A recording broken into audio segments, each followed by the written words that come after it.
I've been asked to show heater startups on video. I notoriously am not very good at fulfilling video requests, but I'm trying to get better. So today we're going to start up the garage heater. Now technically it already has been turned on during this year, but it has not been used. So it just kind of sits here and replaces the dehumidifier with the heater. Although I won't take the dehumidifier too far because probably need it next time it rains.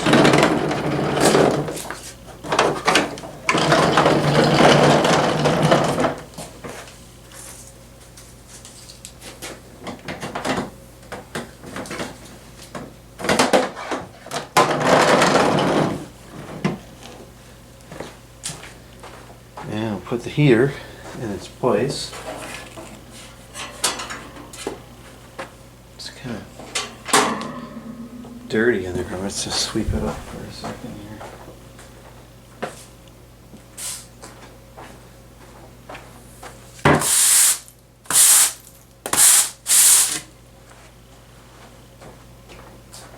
So today is, on this side, is November 1, 2023. And it's 34 degrees. It's supposed to freeze tonight. Well, into 31 I think. And in here it's 59 degrees.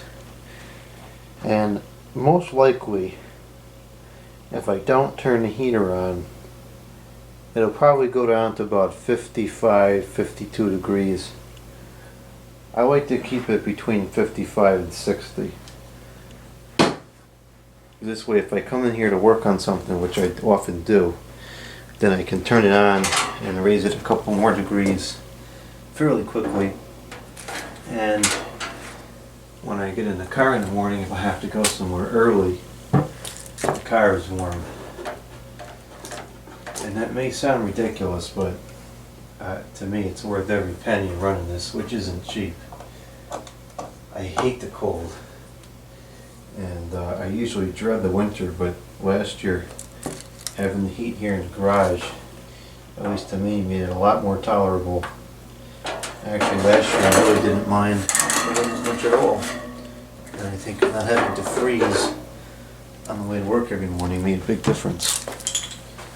Alright, so this is where the heater sits.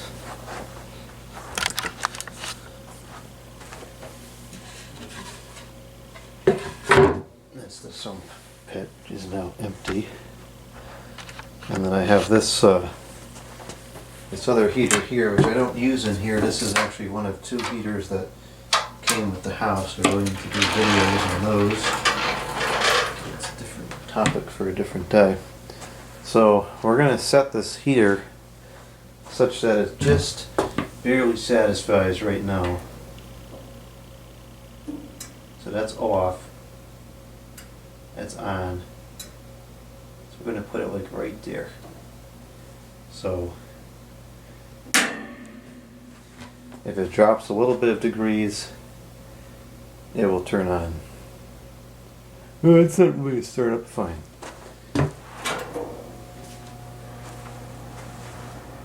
Heater startup.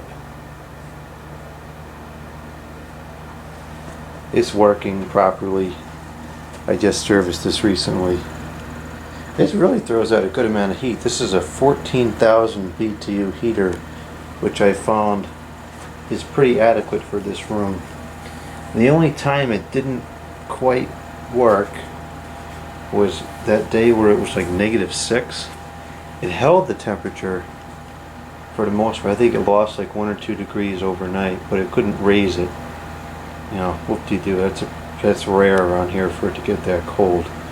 A typical night around here is, in the winter, 25 degrees maybe. Once you get past 20, that's like really cold for around here. Alright, so the heater works.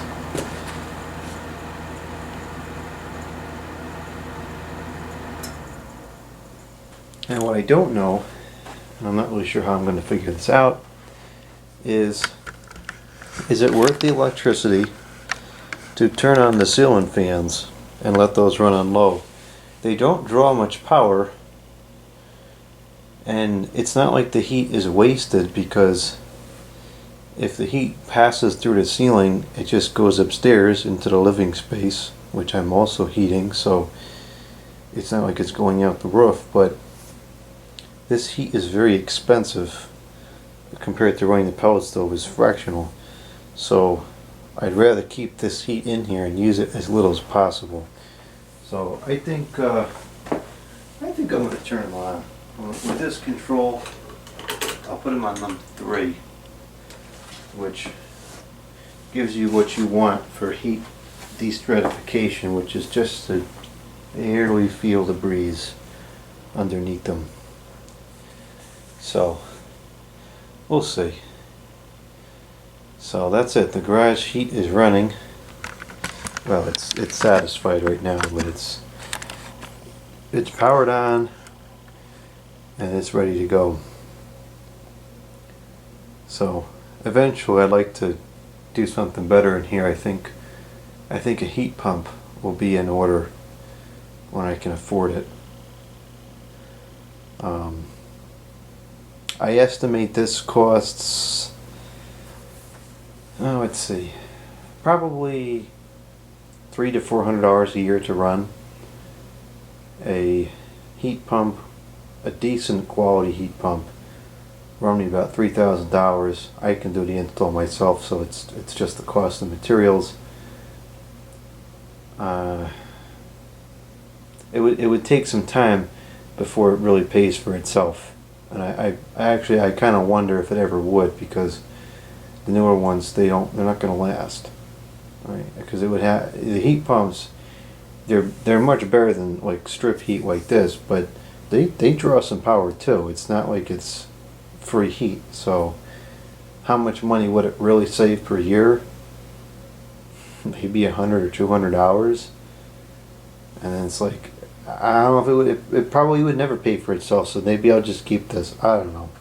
Who cares? This works for now. It's good enough. So we got this running.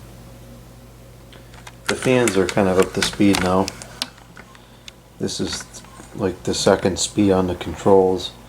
I'm not sure if I'm going to keep this controller. I like this control for low speed number 1, which is like aesthetic speed, and then speed number 2, which is this, where you can just barely feel the air moving. This is just the right speed to keep pushing the air back down off the ceiling, but not to create like a draft that's going to give a chill. So this might work pretty good. Last year I heated the garage with no ceiling fan. However, last year there was insulation on the ceiling, and now there is not. I don't really recall there being a big difference in the presence of the insulation or not, because again, the upstairs is warmer, it's heated, so it's not going to really be absorbing a lot of heat.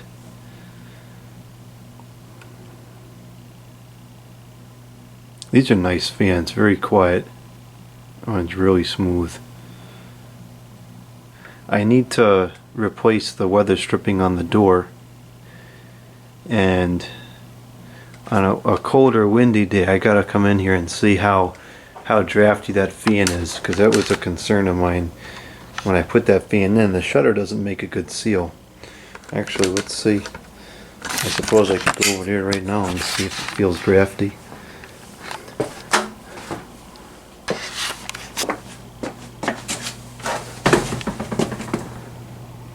Yep, it feels drafty. I can feel cold air pouring in.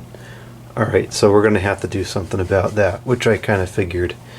Yeah, I can feel the air. Just, it's like the window is open. That's awful. Okay, so we're going to have to do something about that.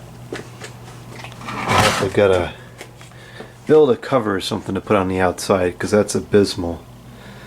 I'm going to take this out, but is this the same way? No, I actually don't feel anything here, so this is fine. But I'm going to take that out anyway. There's no reason to keep it there for the winter. So, alright, so we'll have to do something with the fan, and do something with that door.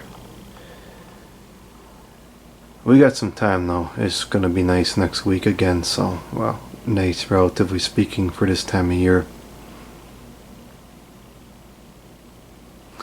Alright, well that's the garage heater startup. The only thing that's really left is the oil heat, which I have not used yet and hopefully don't have to use for a while. But when it becomes time to turn that on, I will show that on video as well.